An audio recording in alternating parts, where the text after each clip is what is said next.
Good morning, students. So today I will start the chapter number 8 old book के according class 11 physics. ठीक है, gravitation chapter और according to new book it's a 7 chapter. Gravitation one shot full video एक ही lecture में finish करेंगे. तो start करते हैं. What is gravitation? अगर हमारे चैनल को सब्सक्राइब नहीं किया है तो प्लीज़ पहले जाके फिजिक्स मैम चैनल को सब्सक्राइब कर दीजिए. सो स्टार्ट करते हैं. Gravity and gravitation. What is the gravity and what is the gravitation?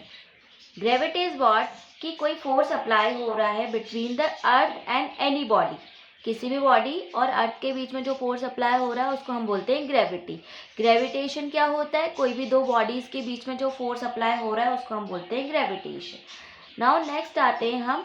ये सिंपल सी चीज़ है कि ग्रेविटी हर एक बॉडी पे लग रही है. फॉर एग्जांपल मेरे ऊपर, आपके ऊपर, हर एक बॉडी पर ग्रेविटी अप्लाई होती है. ग्रेविटेशन की जब हम बात करते हैं तो दो ऑब्जेक्ट के बीच में या दो बॉडीज के बीच में हमें फोर्स निकालना होता है. और जब आप ग्रेविटी लगाते हो तो लाइक जैसे भी आप खड़े हो, बैठे हो, तो आपके ऊपर mg जो अप्लाई हो रहा है ड्यू टू द ग्रेविटी. ठीक है, नेक्स्ट आते हैं हम लोग यूनिवर्सल लॉ ऑफ ग्रेविटेशन. ये आप लोगों ने 9th में भी पढ़ा हुआ. वापस रीस्टार्ट करते हैं. यूनिवर्सल लॉ ऑफ ग्रेविटेशन क्या होता है? सबसे पहले आते हैं इसके स्टेटमेंट पे. तो सिंपल स्टेटमेंट इज देयर कि कोई भी फोर्स है, वो कौन सा फोर्स है? हमें पता है कि जो ग्रेविटेशनल फोर्स है वो अट्रैक्शन का फोर्स होता है. ठीक है, तो अट्रैक्शन का फोर्स, इसका स्टेटमेंट मैं थोड़ा बड़ा कर देती हूँ, आप देख सकते हैं. इसमें क्या होता है, जो फोर्स ऑफ अट्रैक्शन है वो डायरेक्टली प्रोपोर्शनल होता है मासेस ऑफ द ऑब्जेक्ट्स. जो भी आपके मासेस गिवन है, I just taken the m1 and m2 masses, और उनके बीच का जो डिस्टेंस होता है उनकी डिस्टेंस के स्क्वायर के इन्वर्सली प्रोपोर्शनल होता है. तो दिस इज द फोर्स. मैंने दो टर्म में लिखा हुआ है. F is proportional to m1 m2 and F is proportional to 1/r². इन दोनों को मर्ज किया. मर्ज करके प्रोपोर्शनलिटी साइन लगाया और इक्वल लगाया तो g एक कांस्टेंट आया, जिसको हमने बाद में नेम दिया gravitational constant.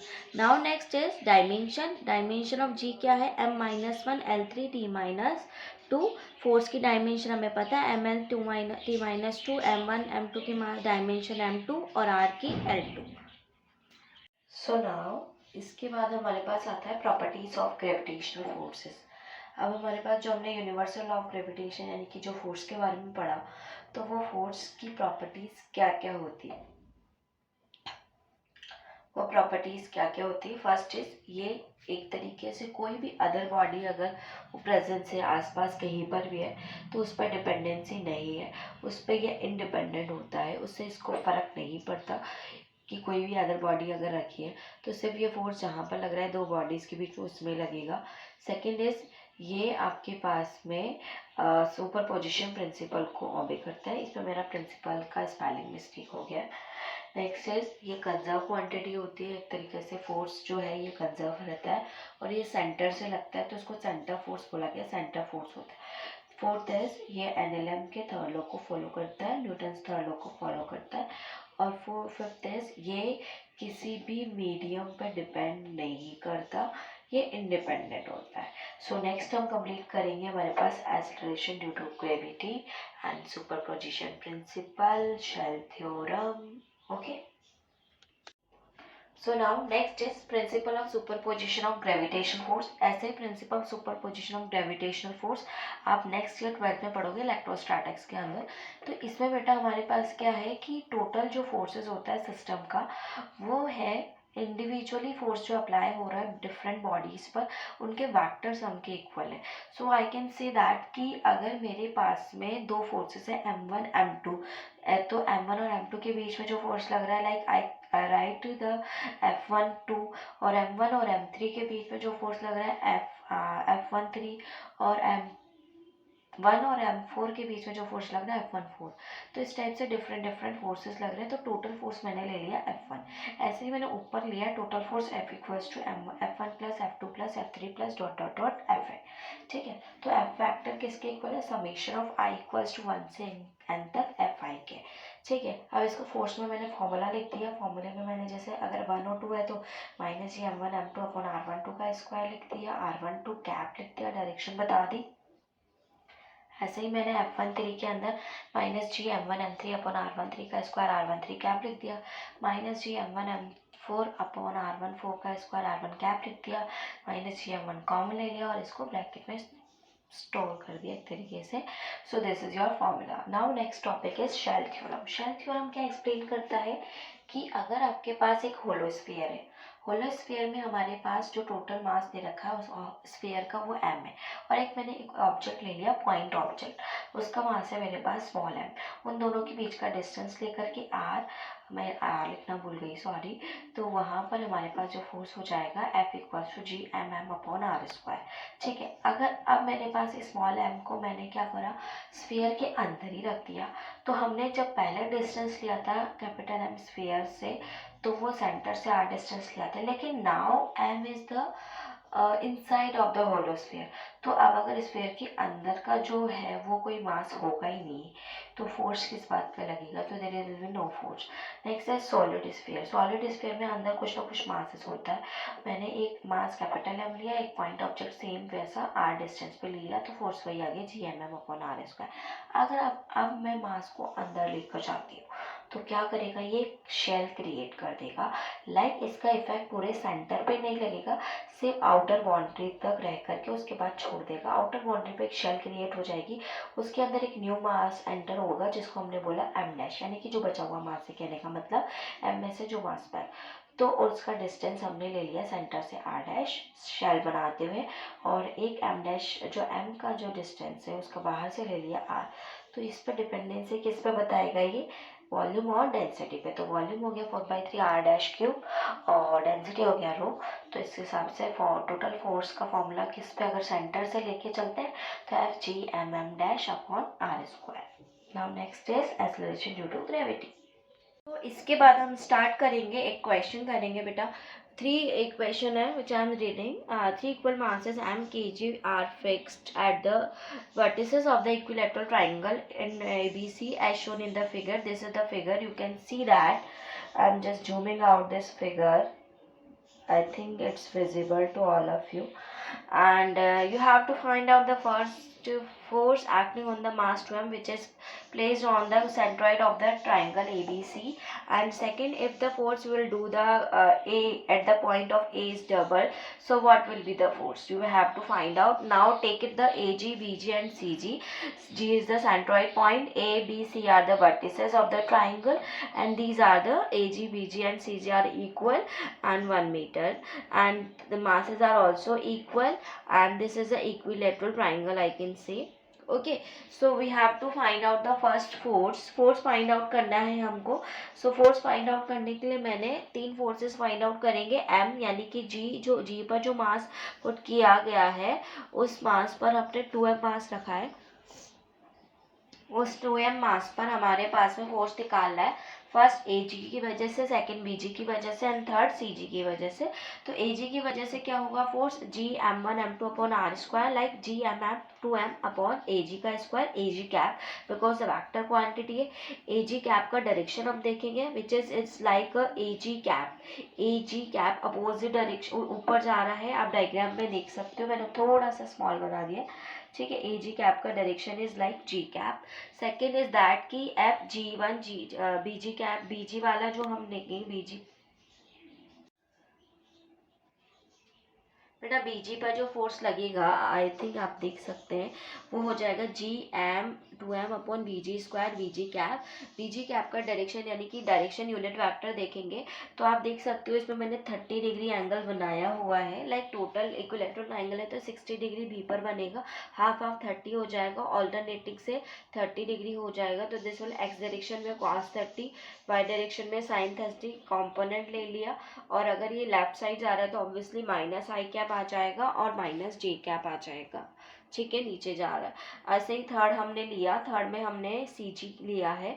CG is that कि हमारे पास में जो 30 डिग्री इधर जा रहा है राइट साइड पे, तो cos 30 प्लस में यानी कि +i कैप -30 जी कैप आ जाएगा। इसको मैंने टोटल किया, टोटल करने के बाद में मेरे को जो फोर्स मिला जी एम एम अपॉन 1 का स्क्वायर जे कैप माइनस, अब मैंने टोटल किया आई कैप कॉस 30 माइनस, तो कॉस 30 का value will be √3/2 I cap minus half J cap, sine 30 का वैल्यू हाफ, उसके बाद में प्लस कॉस 30 √3/2 आई कैप माइनस साइन 30 का वैल्यू माइनस हाफ जे कैप। तो टोटल फोर्स जो मेरे पास निकला फाइनली वो 0 आ गया। तो ये फर्स्ट का आंसर है कि अगर आपको सेंटर पे निकालना और सेंटर पे 2m फोर्स है और बाकी सब पे इक्वल फोर्स इक्वल मासेस है, सॉरी, सो हमारे पास जो फोर्स निकलेगा वो हो जाएगा 0। अब अपन सेकंड पार्ट करते हैं। सो बेटा नाउ हमने ए पॉइंट पर वर्टिसेस पर मास को क्या कर दिया, डबल कर दिया। आप देख सकते हो इस पॉइंट पर हमने मास को डबल कर दिया। फोर्स में थोड़ा सा चेंजेस आ जाएगा। देखो फर्स्ट वाला जो जी एम था 2m था, m की जगह 2m हो गया, r डिस्टेंस सेम ही था, aj का स्क्वायर, डायरेक्शन सेम ही रहेगा 4gm square j cap. Second वाले में भी direction will not change and magnitude also will not change, same रहेगा। थर्ड में भी हमारे पास में जी एम एम 2m अपॉन 1 का स्क्वायर माइनस का आई कैप सॉरी प्लस का आई कैप कॉस 30 माइनस का जे कैप साइन 30 रहेगा। टोटल एड ऑन किया 4gm square j cap plus 2gm square minus √3/2 आई कैप माइनस हाफ जे कैप, ये सब हाफ जे कैप, ये सारी वैल्यूज पुट कर दी मैंने, plus 2gm square plus 2gm square √3/2 आई कैप माइनस हाफ जे cap, ऐसे total किया, ऐड ऑन किया, तो फाइनल मेरा आंसर जो आ रहा है 2gm स्क्वायर जे कैप आ जाएगा। ठीक है, तो उसमें हमारे पास आंसर क्या आ गया था, 0 आ गया था, लेकिन इसमें कुछ मैग्नीट्यूड की वैल्यू आई है। तो ये क्वेश्चन हमारा कंप्लीट हो गया। इसके आगे हम नेक्स्ट करते हैं acceleration due to gravity. Now we have a acceleration due to gravity. Next topic, acceleration due to gravity हमारे पास में क्या होगा कि जब आप अर्थ की सरफेस पर ले रहे हो तब ऑब्जेक्ट आपने कहाँ रखा है, अर्थ की सरफेस पे रखा है, तो एक्सेलरेशन कैसे लगेगा, पहले अपन को फोर्स निकालना पड़ेगा mg। ठीक है, तो फोर्स आपके पास में जो एक है स्मॉल m मास का ऑब्जेक्ट, कैपिटल M है हमारे पास अर्थ का मास। ठीक है, इस कंडीशन में रेडियस जो हो गई आर हो गई, बेटा स्मॉल m है और कैपिटल M है, चीज़ ध्यान रखना। यहाँ पर हमारे पास एक है स्मॉल m एंड एक है हमारे पास में कैपिटल M। ठीक है, आप देख सकते हैं एक स्मॉल m है और एक कैपिटल M है। अब हम निकाल रहे हैं दोनों का फोर्स mg इक्वल्स टू किया G M M upon R ई का स्क्वायर, देन हमारे पास में टोटल स्मॉल जी आ जाएगा G M E upon R E square. मैंने लास्ट में इसको एम ई लिख दिया है बिकॉज ऑफ कैपिटल एम जो मास है वो अर्थ का मास है, स्मॉल एम जो मास है वो ऑब्जेक्ट का मास है। नेक्स्ट टॉपिक आता है acceleration due to gravity above the surface, earth surface. Earth के सरफेस पर थोड़ा सा मैं इसको जूम करती हूँ। ठीक है, अर्थ के सरफेस पे हमारे पास में एक्सेलरेशन ड्यू टू ग्रेविटी निकालना है आपको। तो अर्थ की सरफेस से h हाइट तक मैं ऑब्जेक्ट को लेकर गई हूँ। ठीक है, h हाइट तक जब ऑब्जेक्ट को लिया है तो यहाँ पर क्या हुआ हमारे पास में, नीचे अर्थ की सरफेस का जो अर्थ का रेडियस है वो तो आर ही हो गया और h हाइट पर ऑब्जेक्ट को हम लेके गए। कैपिटल M है स्मॉल अर्थ का मास, स्मॉल m है आपका ऑब्जेक्ट। ठीक है, तो आर ई प्लस एच का होल स्क्वायर हो जाएगा, टोटल रेडियस फोर्स का फॉर्मूला लगाया और एफ जी यानी कि एम जी डैश आएगा। जी ऑलरेडी हम निकाल चुके हैं अर्थ की सरफेस पर, तो जी डैश आ गया g M M upon R e plus h. G हमारे पास में क्या है आप देख सकते हैं, जी आपके पास ऑलरेडी है G M E upon R ई का स्क्वायर, दोनों का डिवाइड किया, डिवाइड करने के बाद में एक कंडीशन हमारे पास लगेगी, एक कंडीशन अप्लाई करिए, आर इज ग्रेटर देन, हमेशा जो अर्थ का रेडियस है वो ग्रेटर देन होगा। लाइक अगर मैं बोलूँ तो अर्थ का रेडियस 6400 किलोमीटर होता है और एच जो होता है मेरे पास में वो 500 मीटर अप्रॉक्स जाएगा, 500 किलोमीटर सॉरी। तो हमने कंडीशन लगाई, कंडीशन लगाने के बाद आर ई को कॉमन ले लिया, तो आर ई जो आएगा वो स्क्वायर में आ जाएगा। यू कैन सी दैट, इसको मैं थोड़ा सा जूम इन करती हूँ। ठीक है, तो आप लास्ट में देख सकते हैं उसके बाद मैंने यहाँ पर आपके इस कंडीशन में एक तरीके से ये लिया है, डिवाइड किया। डिवाइड करने के बाद h अपॉन आर ई का -2 ऊपर गया। यहाँ पे मैं बाइनोमियल थ्योरम अप्लाई कर रही हूँ। 1 + x की power n equals to 1 + x plus n into n minus 1 factorial 2। आपको पता होगा ये मैक्स में हमने पढ़ा है, तो इसमें हायर टर्म्स को हमने नेगलेक्ट किया है, तो बस मैं 1 + nx लगूंगी। यहाँ पर जो n हो जाएगा मेरे पास -2 हो जाएगा और x जो हो जाएगा वो h अपॉन आर ई। ये कंडीशन तब वैलिड है जब are e plus greater, otherwise जब हम फॉर्मूला यूज करेंगे तो हम आर ई का square upon R e plus H का होल स्क्वायर का ही फॉर्मूला यूज करेंगे जी डैश में। तो हमने देखा कि जैसे जैसे आप हाइट बढ़ा रहे हो वैसे वैसे जो एक्सेलरेशन ड्यू टू ग्रेविटी है जी है वो डिक्रीज हो जाएगा। नेक्स्ट हम आते हैं acceleration due to gravity depth पे, on the depth of the earth surface के अंदर जाने पर क्या होता है। Now next is effect of g या effect of depth on the g, यानी कि अगर किसी ऑब्जेक्ट को मैंने डेप्थ के अंदर रखा है, जैसे मैंने यहाँ रख दिया, तो उस कंडीशन में आपके पास में क्या इफेक्ट आएगा जी का। तो सिंपल फॉर्मूला तो मैंने अर्थ का सरफेस का लिख दिया जी, ठीक है। ये जी क्या है, acceleration due to gravity on the earth surface, ठीक है। मैं डायरेक्ट लिख रही हूँ, जब आपने अर्थ सरफेस पे रखा तो G M E upon R ई का स्क्वायर आ गया। जब आपने उसको अंदर लेकर आए तब क्या होगा, तो तब बेटा मैंने आपको एक शेल थ्योरम समझाना है। चलो हम सिंपल चीज लेते हैं। शेल थ्योरम क्या है, शेल थ्योरम आपको दो चीज़ों पर बेस्ड समझाई गई है। फर्स्ट पॉइंट है मेरे पास में, you can see that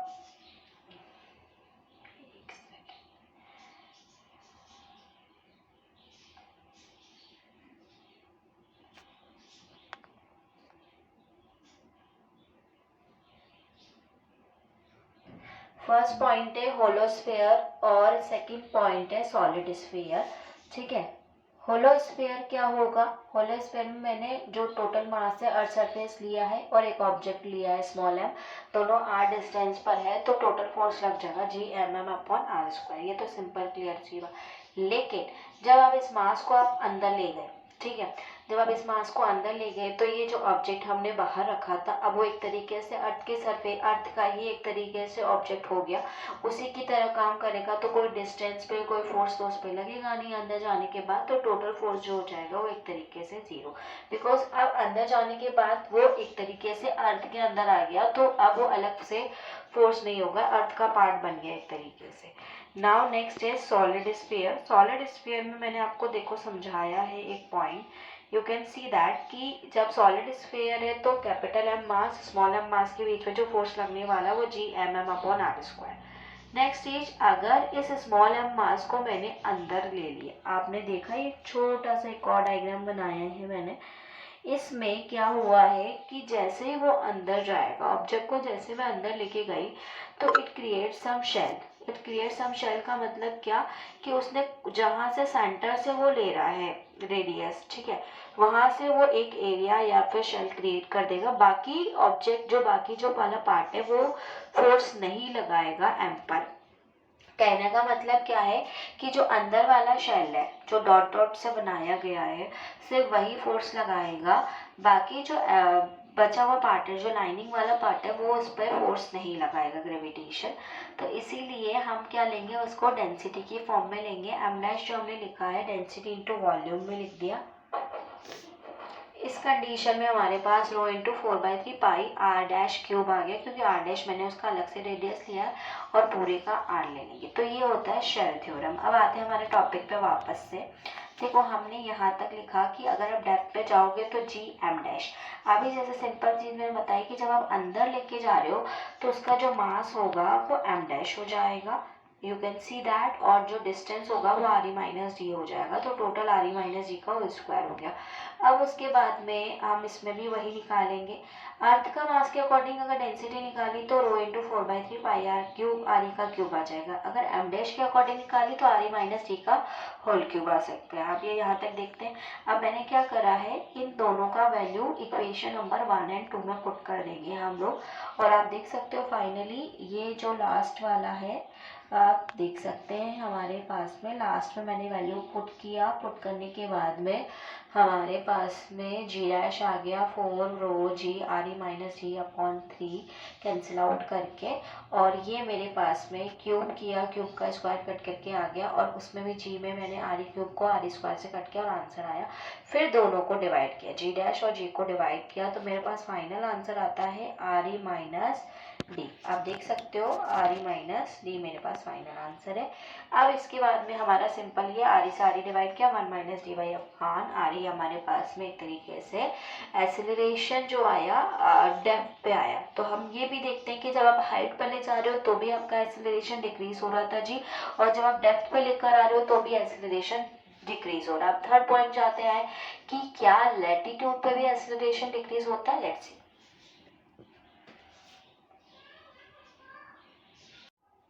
now next is that कि हमें क्या निकालना है। अब हमने जैसे हमने जी के बारे में लिखा, आप देख सकते हो मैंने डिवाइड किया, डिवाइड करने के बाद हमारे पास जो आंसर आया which is 1 minus D upon R ई।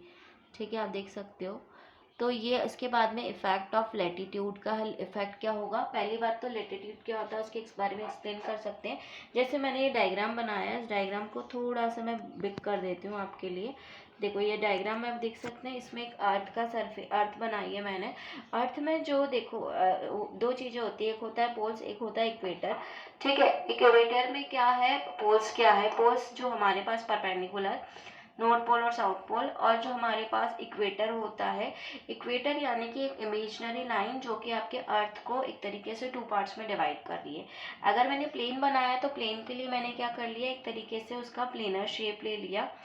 ठीक है, उसके बाद हमने बात करी यहाँ पर लैटिट्यूड की। लैटिट्यूड का मतलब सिंपल मीनिंग लेटी हुई लाइंस अगर मैं बोलूँ, या फिर अगर मैं बोलूँ कि लैटिट्यूड अगर जैसे मैंने डॉट आप देख सकते हो, ये डॉट पे मैंने एक एम मास का ऑब्जेक्ट रखा है। तो लैटिट्यूड ऐसा प्लेस है जो कि ऐसा डिफाइन होता है जहाँ पर अगर आप उस ऑब्जेक्ट को रख रहे हो तो उस ऑब्जेक्ट से लाइन को हमने क्या करा, ज्वाइन किया to the centre of the earth. Earth के सेंटर से हमने उस लाइन को ज्वाइन किया, और कौन सा, इक्विटोरियल प्लेन के सेंटर से। कहने का मतलब एक तरीके से लैटिट्यूड क्या है, एंगल है। एंगल कहाँ से बना रहा है, ऑब्जेक्ट जहाँ पर भी आपने रखा गया है। सपोज मैंने एम मास का ऑब्जेक्ट है, हम पोल्स पे भी रख सकते थे ऑब्जेक्ट को, हम किसी और जगह पे भी रख सकते थे ऑब्जेक्ट को। तो उस ऑब्जेक्ट से जो लाइन ज्वाइन कर रहा है अर्थ का सरफेस, और अर्थ का सरफेस जो हमारे पास एंगल कहाँ बनाएगा, इक्विटोरियल प्लेन पर। तो इक्विटोरियल प्लेन के सेंटर जो अर्थ, इक्विटोरियल प्लेन पे जो अर्थ का सेंटर है, अर्थ के सेंटर से उस ऑब्जेक्ट को हमने जहाँ रखा गया है वहाँ से जो लाइन ज्वाइन करते हैं हमने एंगल बनाया है which is known as a latitude. ठीक है, तो इसको एक बार डिफाइन कर देते हैं पूरी डेफिनेशन को लैंग्वेज में। तो latitude is that the latitude of the place is defined as the angle at which may at. So बेटा हमारे पास लैटिट्यूड क्या होगा, I am just revising this definition. Latitude of the place is defined as the angle angle at which the line joining the place to the center of the earth surface mix with the equatorial plane जिसके साथ वो angle बना रहा है। Now I will do the derivation part. Next हमारे पास में जो डेरिवेशन है आप देख सकते हो, मैंने यहाँ पर एक जो जब आप उसको रोटेट कर, जब आपकी अर्थ रोटेट हो रही है तो उस पर जो फोर्स लगेगा मास पर, यानी कि जो एम मास का ऑब्जेक्ट हमने रखा गया है उस पर जो फोर्स लगेगा बेटा वो सेंट्रीफ्यूगल फोर्स लगेगा, M R omega square away from the centre, दूर तरफ फेंकेगा।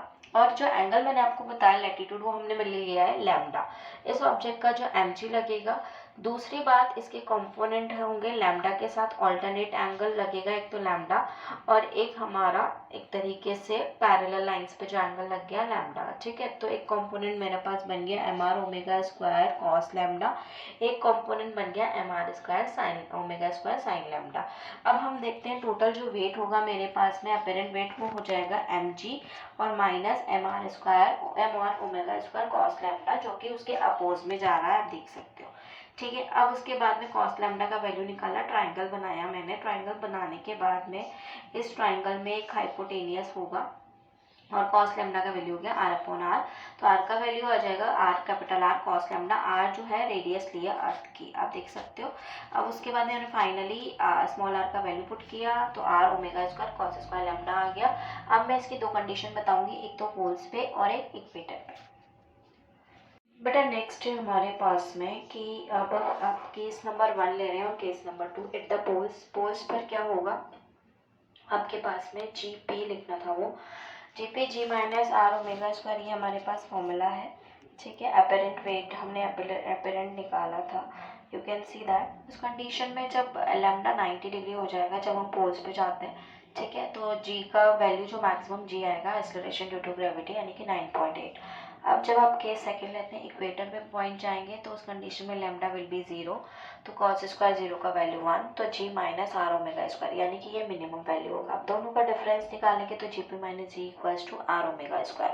थर्ड पॉइंट आता है कि अगर आप जी और डिस्टेंस आर का ग्राफ लेते हैं, तो उस कंडीशन में मैंने आपको 2-3 पॉइंट बताना चाहूँगी। देखो यहाँ पर अगर आप एच हाइट पर जाएंगे, ठीक है, एच हाइट पर जाएंगे तो आर ई प्लस एच लिया था हमने, आर प्लस एच को मैंने स्मॉल आर ले लिया। तो जब आप इसका डिस्टेंस ले रहे हो तो जी एच अपॉन आर, ये वाला फॉर्मूला था हमारे पास, आर ई प्लस एच को मैंने आर का स्क्वायर ले लिया। तो कहने का मतलब क्या हो गया, एच हाइट पर जाने पर ये इन्वर्सली प्रोपोर्शनल है आर स्क्वायर के। सेकेंड पॉइंट अगर मैं बात करूँ इनसाइड द अर्थ, ठीक है, इनसाइड द अर्थ की मैं बात करूँ तो यहाँ पे R E minus D upon R ई आया था, तो आर ई माइनस डी को आर ले लिया मैंने, यानी कि डायरेक्टली प्रोपोर्शनल आ रहा है। तो ग्राफ कैसे बन रहा है देख सकते हो, ग्राफ में हमारे पास में इनसाइड द अर्थ वाला जीडी हो जाएगा, और जो आउटसाइडर वाला है वो हाइट वाला हो जाएगा, और बीच वाला जो है वो अर्थ का सरफेस है, at the surface of the अर्थ, ठीक है। तो ये वेरिएशन है जी का विद द आर के साथ में। नेक्स्ट मेरे पास टॉपिक है ग्रेविटेशनल पोटेंशियल। ग्रेविटेशनल पोटेंशियल क्या होता है, it is the property of the location, यानी कि कोई भी ऑब्जेक्ट कहाँ पर स्टे करता है उसकी प्रॉपर्टी एक तरीके से।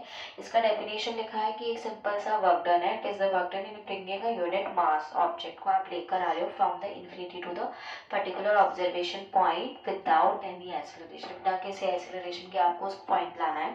फॉर एग्जाम्पल मैंने आपको यहाँ डायग्राम भी बना के बता दिया, डायग्राम के अंदर आप देख सकते हो कि आप इन्फिनिटी से पॉइंट पी तक लेकर आ रहे हो अर्थ सरफेस पर, पॉइंट पी तक लेकर आ रहे हैं, अभी अर्थ के सरफेस पर या अर्थ तक लेकर नहीं गए हैं, तो हमारे पास ये पोटेंशियल हुआ, वी से डिनोट किया डब्ल्यू अपॉन एम, ठीक है। थोड़ा सा फास्ट चला गया, आपको समझ में आ गया होगा I think so.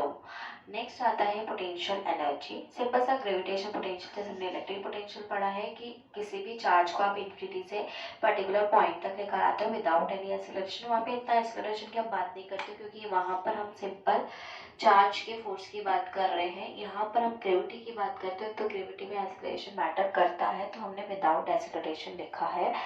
Gravitational potential energy हमारे पास एक एनर्जी एसोसिएट होती है विद द पोजीशन, किसी भी पोजीशन को ऑब्जेक्ट कहाँ पर रखा हुआ है उसकी एनर्जी, उसके साथ जो पोजीशन है उसकी एसोसिएशन, यानी उसके साथ जो है ऑब्जेक्ट का पोजीशन कैसा है ग्रेविटेशनल फील्ड के अंदर, ठीक है। फील्ड यानी कि इस एरिया के अंदर आपने उस ऑब्जेक्ट को कैसे रखा हुआ है, उसका पोजीशन कैसा है, उसके साथ जो एनर्जी एसोसिएट होती है उसको हमने बोला ग्रेविटेशनल फील्ड, यानी कि energy associated with the position of an object in gravitational field. उसके बाद में आगे डेफिनेशन में लिखा है it is equal to the work done in moving mass against the gravitational force. इसको ग्रेविटेशनल फोर्स के अगेंस्ट वर्क करना पड़ता है, ठीक है। अब मैंने एग्जांपल डायग्राम बनाया, डायग्राम आप देख सकते हैं।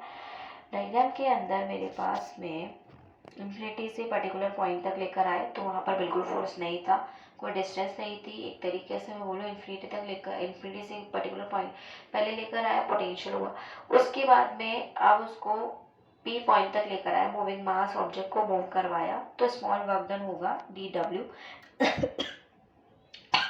सॉरी एफ डी एक्स हो जाएगा। उसके बाद में हमारे पास में उस क्यू पॉइंट से लेकर के हमने अर्थ के सेंटर तक लेके गए, यानी कि तब उस पर जो टोटल वर्क डन होगा वो इन्फिनिटी से लेकर हमें आर तक करना पड़ेगा, जो हमने इंटीग्रेशन मेथड से हम सॉल्व करेंगे। फॉर्मूला लिखा G M M upon X square है, एक्स डिस्टेंस हमने लिखा है डायग्राम में डी एक्स, ठीक है। इसका डेरिवेटिव इंटीग्रेशन हो जाएगा minus G M M upon X, फिर एक्स का वैल्यू पुट करेंगे, आगे देखते हैं।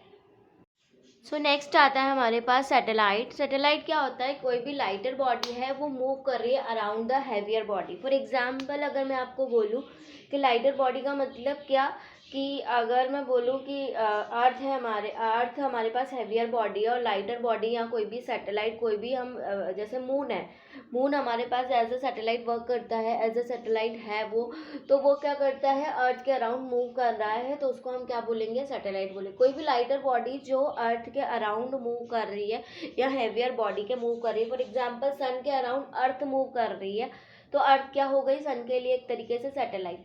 टाइप्स ऑफ सैटेलाइट में दो टाइप के सैटेलाइट होती है। पहली होती है नेचुरल सैटेलाइट, दूसरी होती है आर्टिफिशियल सैटेलाइट। नेचुरल सैटेलाइट जो कि ऑलरेडी हमें एक तरीके से गॉड ने प्रोवाइड करी है या ऑलरेडी है, हमारी नेचर ने दी है, तो उसको हमने बोला नेचुरल सैटेलाइट। फॉर एग्जाम्पल हमारे पास है इसमें मून। आर्टिफिशियल सैटेलाइट जो मैनमेड सैटेलाइट होती है, जो लोगों ने बनाई है, ठीक है, जो साइंटिस्ट ने डेवलप करी है, ठीक है, उनका यूजेस क्या होता है या उसके बारे में क्या पढ़े, वेदर को फोरकास्टिंग के लिए यूज़ करते हैं हम।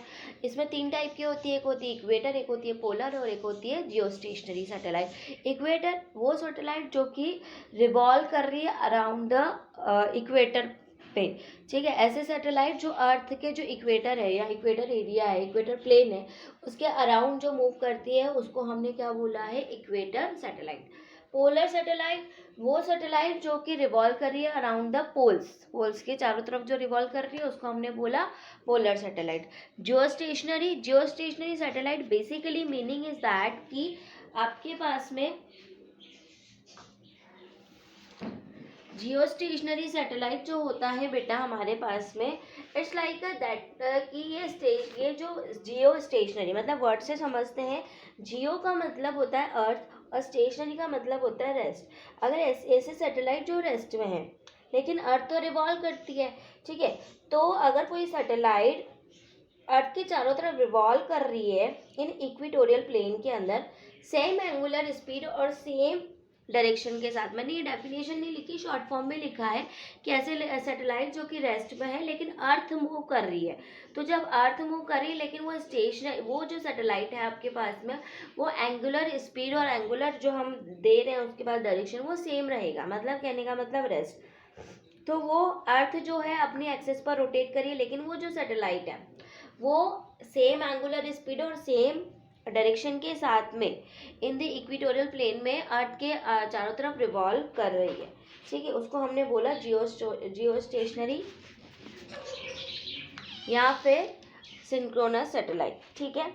अब क्या क्या कंडीशन होती है, मेन तो इसकी आती है कि कंडीशन और यूजेस क्या होते हैं, वो हम कंप्लीट करते हैं। Now next topic is launching of satellite. Launching of satellite का क्या मीनिंग है कि आप सैटेलाइट को कैसे वर्क करती है, कैसे लॉन्च करती है। तो अर्थ की हाइट से आप सैटेलाइट को जैसे फेंकते हो, तो जैसे मैंने ए पॉइंट पर फेंका, मतलब कुछ हाइट पर फेंका, तो वो ए पॉइंट पर वापस अपनी वेलोसिटी से आई। जैसे जैसे आप हाइट बढ़ाते जा रहे हो वैसे वैसे वो रिटर्न बैक कर रही है हाइट, मतलब एक तरीके से हायर मतलब आपने हाइट भेजी, तो अगर वो वेलोसिटी बढ़ा रहे हो तो हायर पॉइंट पर या हायर हाइट पे जाएगी। फॉर एग्जांपल आप एक मल्टी स्टोरी से किसी स्टोन को फेंक रहे हो, तो वो कुछ हाइट तक जाएगी, मतलब कहीं दूर तक जाएगी बहुत, और डबल स्टोरी से फेंक रहे हो तो बहुत ज़्यादा दूर तक जाएगी। ट्रिपल स्टोरी से देखोगे तो हो सकता है शायद आपको वो ऑब्जेक्ट दिखे ही ना। तो यही हमारे पास अर्थ है कि वो कहाँ जाएगा, बट हमें ऐसी वेलोसिटी चाहिए कि हम उसको वापस नहीं लाना चाहते। अर्थ की सैटेलाइट को, हम जो भी सैटेलाइट हम भेजते हैं अर्थ से, हम चाहते हैं कि वो सैटेलाइट वापस आए ना। तो ऐसी वेलोसिटी को हम बोलते हैं ऑर्बिटल वेलोसिटी, यानी कि वेलोसिटी ऐसी होती है कि जो सैटेलाइट को अर्थ के चारों तरफ रिवॉल्व करती रहेगी, ठीक है, वापस मतलब एक तरीके से उसको पेनिट्रेट नहीं करवाए या अर्थ से कोलाइड नहीं करवाए, सिर्फ उस सैटेलाइट को क्या करे, एक तरीके से रिवॉल्व कराते रहे अराउंड द अर्थ। तो वो उस वेलोसिटी को हमने, और वो मतलब अराउंड द अर्थ है ना, ऑर्बिट के अंदर वो अर्थ के चारों तरफ उसको क्या करे, रिवॉल्व कराती रहे। उस वेलोसिटी को हमने बोला ऑर्बिटल वेलोसिटी। ऑर्बिटल वेलोसिटी क्या होता है, velocity required to put the satellite into the orbit around the earth के अराउंड उसको ऑर्बिट में रिवॉल्व कराती रहती है, उसको हमने बोला ऑर्बिटल वेलोसिटी। देखते हैं हम इसका आगे डेरिवेशन।